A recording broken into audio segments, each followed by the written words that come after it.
गर्मियों की सुबह और हमारे छोटे से गांव की दुकान में आज तैयारी होबे एकदम खाटी बांगाली मिष्टी दही। सबसे पहले चाहिए एकदम ताजा दूध। इसे ही तो मिष्टी दोई परफेक्ट बनते हैं। हाँ बिल्कुल सही।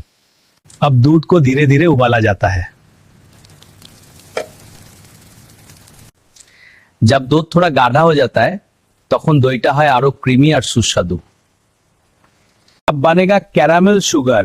এই ক্যারামেলই মিষ্টি দইকে দে সুন্দর রং। कैरमल दूध में मिलते ही दूध तो हो जाता है थोड़ा बादामी। अब दूध को डाला जाता है मिट्टी के भार में। माटिर भरे ही दई जमे सबचेয়ে ভালো। देखो कितना अच्छा से जम रहा है। बस एक छोटा सा चामच खट्टा दही और ताते ही शुरू होबे दई जमार जादू।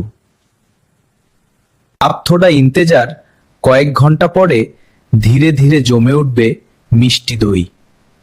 देखिए तैयार है हमारे गांव का फेमस मिष्टी दई। मिष्टी नरम और एकदम खाटी बांगाली स्वाद।